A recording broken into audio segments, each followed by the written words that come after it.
তিন রকমের ধর্মের লোক বেশি আছে, খ্রিস্টান, ইসলাম আর হিন্দু। 100 জন খ্রিস্টানকে যদি একই প্রশ্ন করে তাদের ভগবানকে, একবারই বলবে আমাদের ভগবান ঈসা মসিহ, যিশু খ্রাইস্ট। মুসলমানকে জিজ্ঞাসা করবে 3 থেকে 5 মানে মৃত্যুর আগে পর্যন্ত, যাকে এই তোদের ভগবানকে, একই উত্তর দেবে, ভাই আমাদের ভগবান হলো আল্লাহ। হিন্দুদেরকে যদি একই প্রশ্ন করা হয়, ভাই তোদের ভগবানকে, কনফিউজ। 100% হিন্দু 100% কনফিউজ, জানে না ভগবানকে। দ্বিতীয়ত, যদি তুই মুসলমানকে জিজ্ঞাসা হয় তোরা মসজিদে কেন যাচ্ছিস, ওদের শেখানো হয় মসজিদে যেতে হবে নামাজ আদায় করার জন্য। সপ্তাহে ওরা 100% একদিন মসজিদে যাবেই। তুমি যদি খ্রিস্টানদের জিজ্ঞাসা করো তোমরা কেন কোথায় যাবে, কোথায় যাও না, আমাদেরকে একদিন তারা চার্চে যাবে। কেন? ঈশ্বরে প্রার্থনা করার জন্য। ওদের শেখানো হয় জন্মের থেকে, এটা সংস্কার।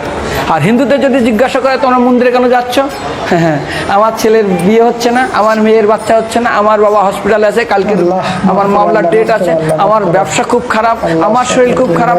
99.99 হিন্দু জানে না মন্দিরে কেন আসা উচিত, তাদের ভগবানকে মৃত্যুর পরে কোথায় যাবে। মুসলমানকে জিজ্ঞাসা করবে মৃত্যুর পর কোথায় যাবে, বলবে ভাই নামাজ রোজা যদি না করি দোজকে যাব, অর্থাৎ নরকে যাব। যদি হিন্দুদেরকে জিজ্ঞাসা, ওদেরকে বলবে আর যদি করো নামাজ রোজা করি তাহলে বেহেশতে স্বর্গে যাব। যদি খ্রিস্টানদেরকে জিজ্ঞাসা করো এই তোমরা যদি আমরা ঈশ্বর আরাধনা করি হেল অর্থাৎ নরকে যাব।